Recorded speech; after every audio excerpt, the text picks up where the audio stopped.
회복 탄력성이라는 말을 들어본 적이 있습니까? 회복 탄력성이라는 것은 어떠한 역경에도 무너지지 않는 회복하는 능력이다 라고 정의를 내릴 수가 있습니다. 우리의 인생은 늘 형통함만 주어지지 않습니다. 우리의 인생길을 걸어가다 보면 때로는 생각하지도 않았던 역경들이 찾아오죠. 때로는 내가 도저히 이해할 수 없는 사건들, 일들이 우리 앞을 가로막을 때가 있습니다. 시련과 고난과 역경의 연속이 어쩌면 우리의 인생일지도 모르겠습니다. 이 인생길에 때로는 우리가 실수하거든요. 때로는 실패할 때도 있습니다. 이러한 실패와 실수를 어떻게 극복하느냐? 역경과 시련 속에 우리는 무너지지 아니하고 어떻게 회복할 수 있느냐? 그 회복하는 능력을 회복 탄력성이라 그럽니다. 우리가 실패하고 실수는 할 수는 있지만 실패자가 되어서는 안 됩니다. 실패자가 될 때 진짜 실패가 찾아와요. 우리는 많은 실수와 실패 속에 살지만 결코 실패자가 되어서는 안 됩니다. 그러기 위해서는 실패와 실수 속에서도 무너지지 아니하고 우리는 회복할 수 있는, 극복할 수 있는 그 능력이 우리들에게 있어야 합니다. 코비드-19 벌써 1년 6개월이라는 세월이 흘렀습니다. 처음에 코비드-19이 전 세계에 퍼지는 팬데믹이 되고 나서 우리는 그렇게 생각했던 것 같아요. 조금만 지나면 이것이 끝나겠지. 여름에 강력한 태양빛을 받으면 이 모든 바이러스는 없어지겠지. 막연하게 근거도 없이 그런 희망을 가지고 살았었습니다. 그러나 이 코비드-19는 잠시가 아니었어요. 지금도 변이 바이러스가 우리를 괴롭히고 있는 상황 속에 있습니다. 이 코비드-19을 통하여서 정말 우리가 잃어버리고 빼앗긴 것들이 얼마나 많이 있나요? 빼앗겨도 우리가 강제적으로 빼앗긴 것들이 너무너무 많잖아요. 우리가 원하지 않았는데 강제적으로 잃어버린 것들이 얼마나 많이 존재하고 있습니까? 그 가운데 하나가 바로 일상이라는 겁니다. 늘 우리가 매일매일 반복해서 했던 그 일상들을 우리가 강제적으로 잃어버리고 강제적으로 빼앗긴 그런 일상들이 얼마나 많습니까? 빼앗기고 잃어버리니까 그 소중함을 우리가 다시 깨닫게 되었죠. 매일매일 반복되었기 때문에 익숙해져 있었던 일상들이 이제는 한번 잃어버리니까 그 소중함이 우리에게 다가왔지 않습니까? 익숙함에 속아서 소중함을 몰랐지 않았습니까? 없어지니 그 소중함이 얼마나 소중한지 우리가 깨닫게 되더라고요. 우리가 매일 반복되어지는 이 일상들이 때로는 지루하기도 했는데 이 일상들 말고 뭔가 특별한 일들이 우리의 삶 가운데 있었으면 좋겠다라고 늘 특별한 것을 바라고 있었는데 일상을 잃어버리니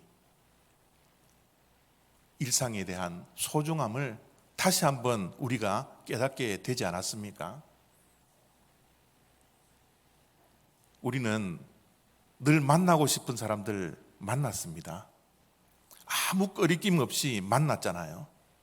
그게 우리의 일상인데 이 팬데믹 기간 동안 만날 수 있는 사람 만나지 못했습니다. 보고 싶은 사람 볼 수 없었습니다. 심지어 가족들까지 만날 수 없는 그런 지경까지 갔지 않았습니까? 사람들을 만나면 악수도 하고 거리에 가깝게 만나서 허그도 하고 서로 친밀한 그런 관계가 되어야 하는데 사회적인 거리를 두고서 만나고 악수도 하지 못하고 허그도 하지 못하는 그런 일들이 우리들에게 다가왔지 않습니까? 가고 싶은 곳도 우리가 마음대로 가지 못했어요. 직장에도 가지 못했고 심지어 교회에도 나오지 못했어요. 모두가 셧다운을 시켰습니다.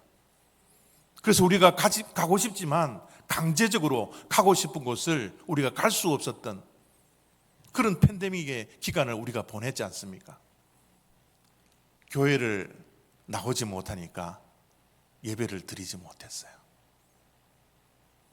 집에서 온라인으로 예배를 드렸지만 그것도 때로는 형식이 되고 그것도 때로는 감동도 없이 그냥 일주일에 한 번 종교 생활로 예배를 드리는 그런 모습들이 우리들에게 있지 않았습니까?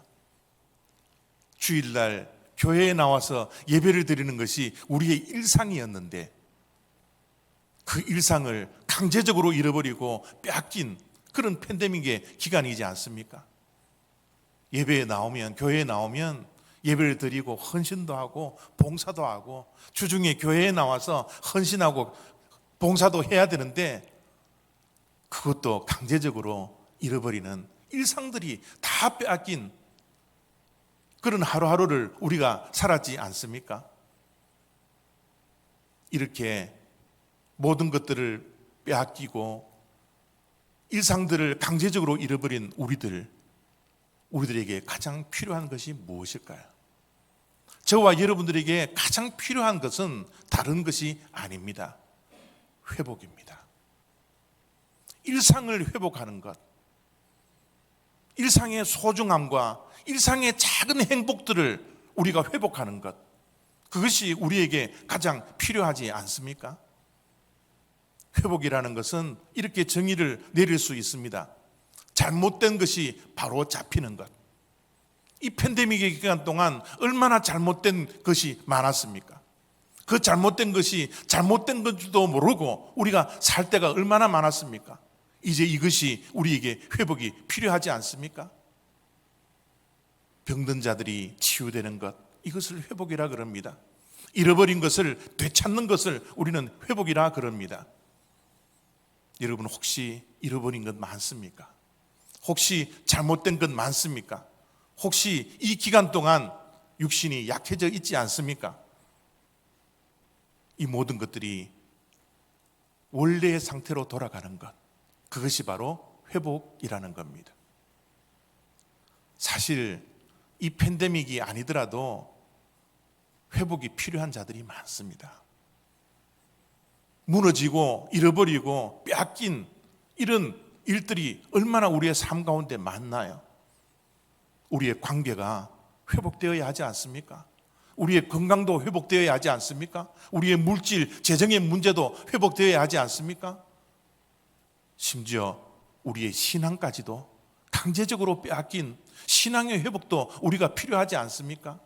특별히 교회에 나올 수가 없어서 집에서만 예배를 드려서 진정으로, 신령과 진정으로 하나님께 예배드리는 이 예배의 회복이 우리들에게 있어야 되지 않습니까? 몇 주 동안 설교를 했던 이 꿈들도, 좌절되고 꺾여 있는 이 꿈들도, 우리의 삶의 목표도 회복되어야 되지 않습니까? 우리의 일상도 우리가 회복할 필요가 있지 않습니까? 일상의 행복, 그 작은 행복도 우리가 회복되어야 한다는 것이죠. 성경에서도 정말 회복이 필요한 사람들이 많았습니다. 그 가운데 하나가 나라를 잃어버린 이스라엘 백성들이었어요. 여러분들이 잘 알다시피 북이스라엘은 아수르에게 나라를 빼앗겼고요, 남유다는 바벨론에게 나라를 빼앗겼습니다. 나라만 빼앗겼습니까? 하나님의 영광이 임했던 하나님의 성전이 무너져 버렸어요. 하나님의 성전에서, 아버지의 집에서 제사를 드리고 하나님을 만나는 그 축복이 있어야 하는데 나라가 빼앗기는 그 순간, 하나님의 영광이 성전을 떠나는 순간 그들의 모든 것들이 다 무너져 버리고 말았습니다. 그들은 바벨론으로 포로로 잡혀갔어요. 포로로 잡혀가 있는 그 이스라엘 백성들에게 이사야 선지자가 회복의 메시지를 던져주는 것이 오늘 우리가 읽었던 이사야 35장의 말씀입니다. 모든 것이 무너질 수밖에 없었고 회복이 절실히 필요했던 이스라엘 백성들에게 이사야 선지자는 어떠한 회복의 메시지를 던져주셨습니까? 그 말씀한 내용이 오늘 이사야 35장의 말씀입니다. 그 가운데 1절과 6절과 7절 말씀을 제가 읽어드립니다. 광야와 메마른 땅이 기뻐하며 사막이 백합화 같이 피어 즐거워하며 광야에서 물이 솟겠고 사막에서 시내가 흐를 것임이라. 뜨거운 사막이 변하여 못이 될 것이며 메마른 땅이 변하여 원천이 될 것이며. 지금 이스라엘 백성들, 포로로 잡혀가 있는 그 이스라엘 백성들의 그 상황을 이사야 선지자가 말씀하는 내용입니다. 그 말씀의 키포인트는 무엇인가 하면 지금 포로로 잡혀가 있는 그 이스라엘 백성들의 상황은 광야 같은 삶이라는 거예요. 사막과 같은 삶이다. 메마른 땅에 살고 있습니다. 라고 그들의 현재의 상황을 저렇게 말씀을 하고 있습니다. 이스라엘 백성들이 나라를 빼앗기고 포로로 잡혀가 있을 동안도 그들은 그렇게 생각을 했을 거예요. 이것은 잠시이지. 우리는 하나님께서 택하신 백성들인데 잠시 동안 우리들에게 이런 고난이 주어질 거야 라고 생각을 했을 수도 있을 것입니다. 그러나 그 잠시가 70년이라는 세월이 흘러요. 우리가 팬데믹을 잠시 동안 겪는 고난이라고 생각을 했지만 지금까지도 완전히 회복되지 않는 그 상황에 우리가 있는 것처럼 이스라엘 백성들의 포로 생활, 그 노예 같은 그 생활도 잠시라고 생각했지만 그들이 70년이라는 세월을 보내고 있는 상황이라는 겁니다.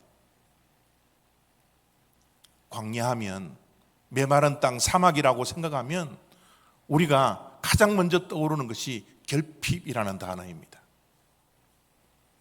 모든 것이 부족한 그 상태, 그것이 사막의 상태예요. 마실 것이 없습니다. 물이 없습니다. 먹을 것도 없어요. 인간의 가장 기본적인 것도 해결하지 못하는 그런 부족함과 결핍이 지금 현재 그들의 삶이라고 이사야 선지자는 말씀을 하고 있는 것입니다. 여러분, 결핍 가운데 최악의 결핍이 무엇인 줄 아세요? 그것은 바로 소망의 결핍입니다.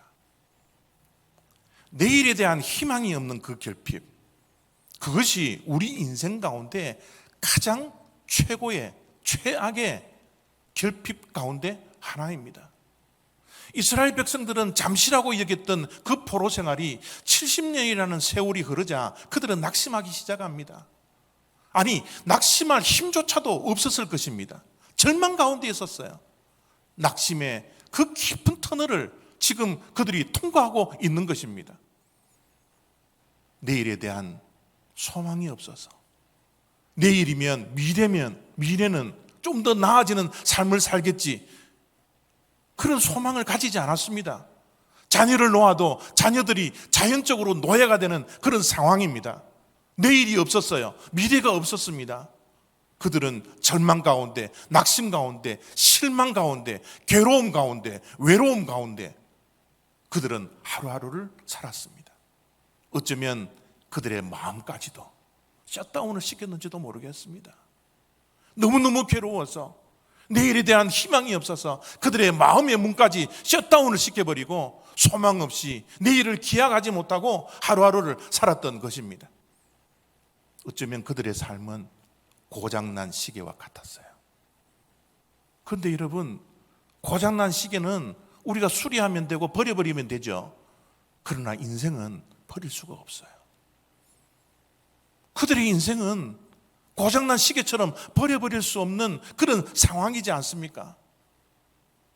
버릴 수 없는 그 참담함, 그 안타까움, 그 모든 상황을 이사야 선지자는 광야와 같다, 메마른 땅이다, 사막과 같은 인생이라고 표현하고 있지 않습니까? 그들은 정말 답이 없었습니다. 얼마나 답답한 삶을 살았는지 몰라요. 구제불능이었습니다. 회복불능의 상황이었습니다.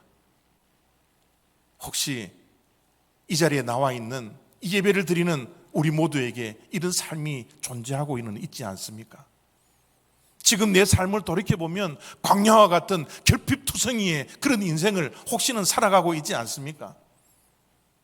우리의 인생길 걸어가는 동안 지금 이 시간이 내 인생 가운데 가장 메말라 있는 인생이야 라고 생각하시는 분 이 자리에 혹시 있지 않습니까?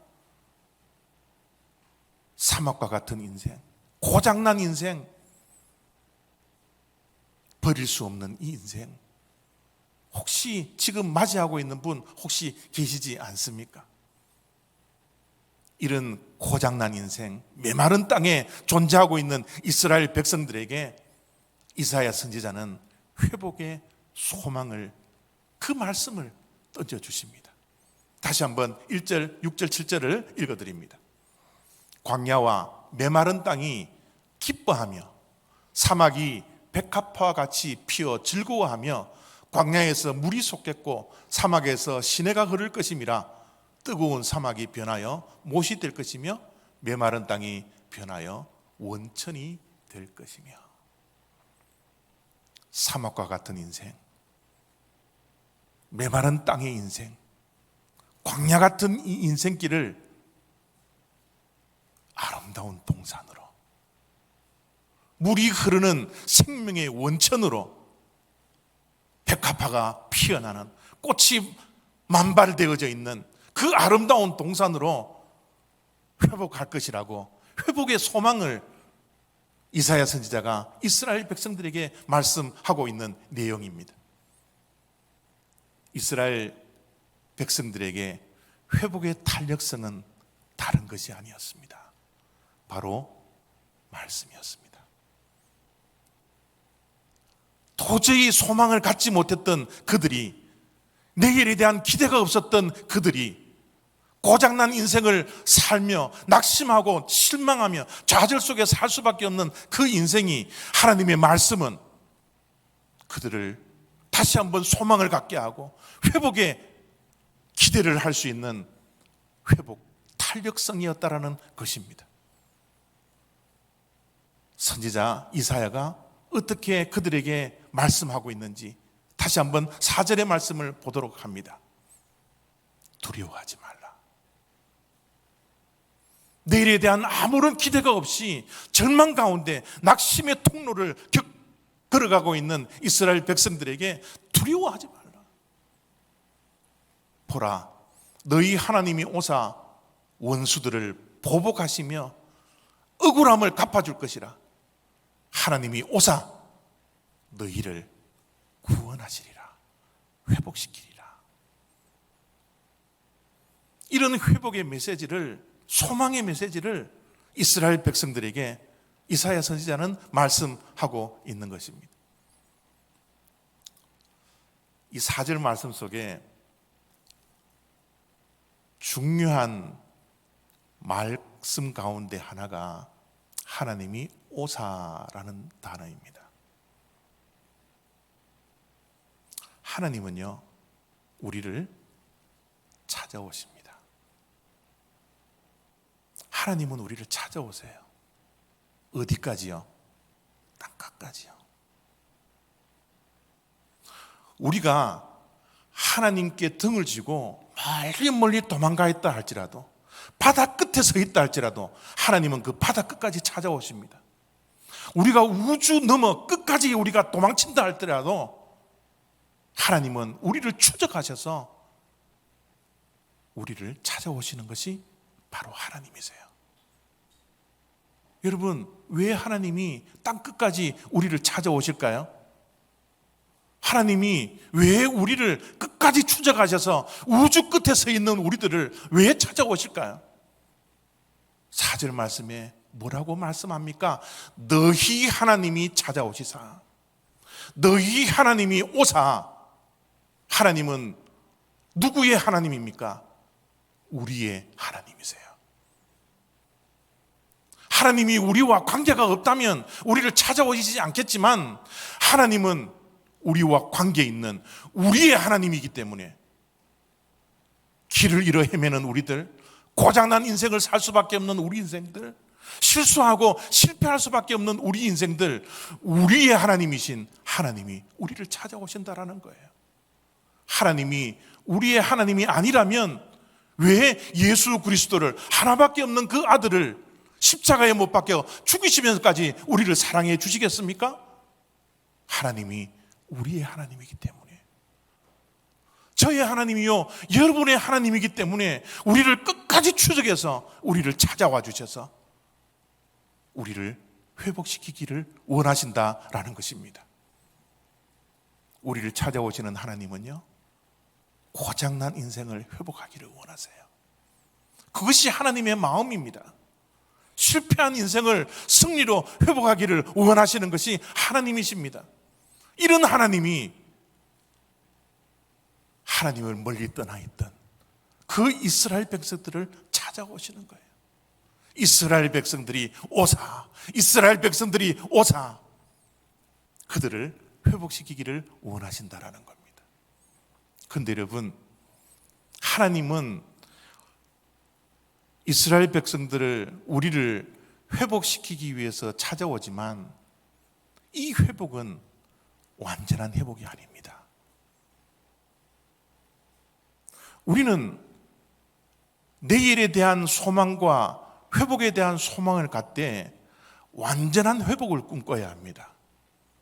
지금 팬데믹 거의 끝나가지만 이게 완전한 회복이 안 되기 때문에 지금 예배를 드리는 여러분들의 여전히 입에 마스크를 쓰고 있잖아요. 얼마나 불편합니까? 회복은 되었지만 완전한 회복이 안 되었기 때문에 이렇게 불편한 거예요. 언제 완전한 회복이 이루어질까요? 그 말씀이 10절 말씀 속에 나옵니다. 여호와의 속량함을 받은 자들이, 하나님으로부터 회복의 은혜를 받은 자들이, 하나님으로부터 구속함을, 구원을 받은 자들이 어떻게 해요?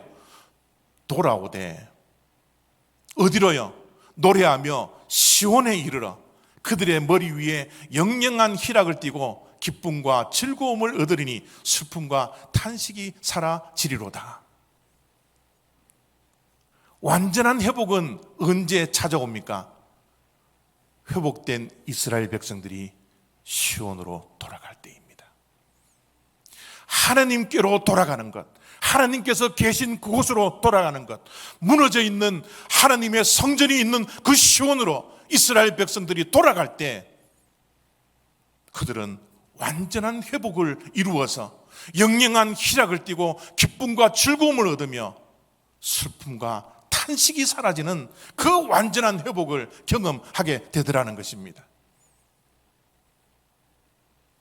하나님께 돌아가는 자만이, 하나님께 돌아오는 자만이 완전한 회복을 이룰 수가 있습니다.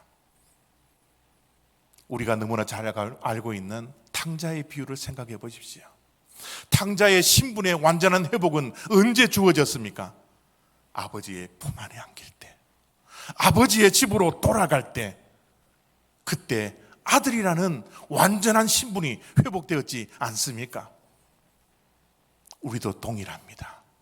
하나님은 우리를 사랑해 주셔서 우리를 찾아오시는 분이지만 우리는 그 찾아오시는 하나님을 만나고 우리는 기쁨으로 찬양하며 하나님이 계신 그곳 시온으로 돌아갈 때 하나님의 성전으로 돌아갈 때 우리에게는 완전한 회복이 주어진다라는 겁니다.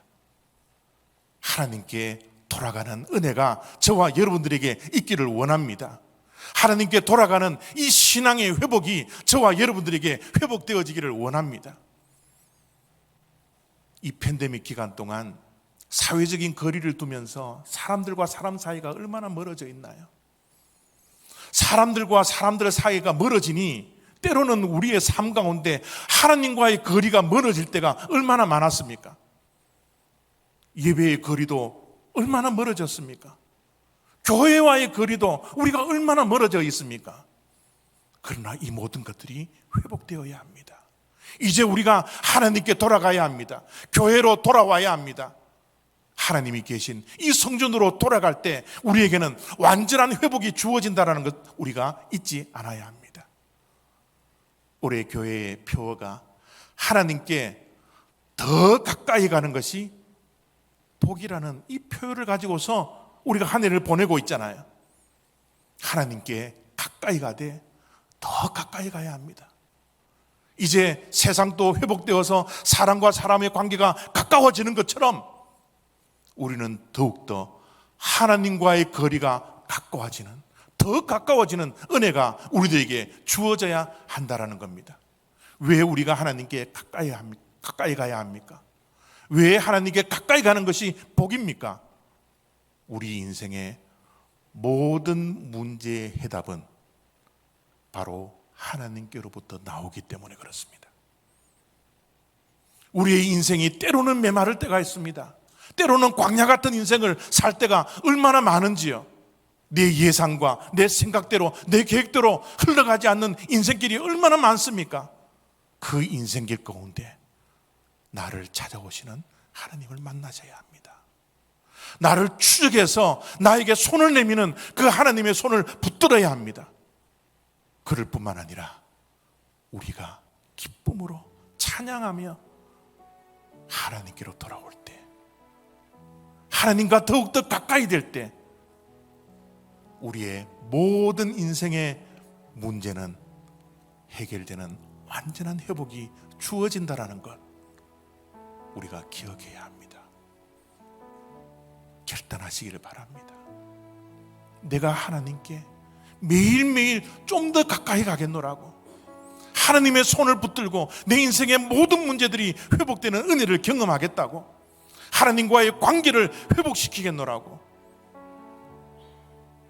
일주일 동안, 우리의 평생 동안 기억하며 되새김질하며 하나님께 가까이 가는 복이 저와 여러분들에게 주어지기를 원합니다. 기도하겠습니다.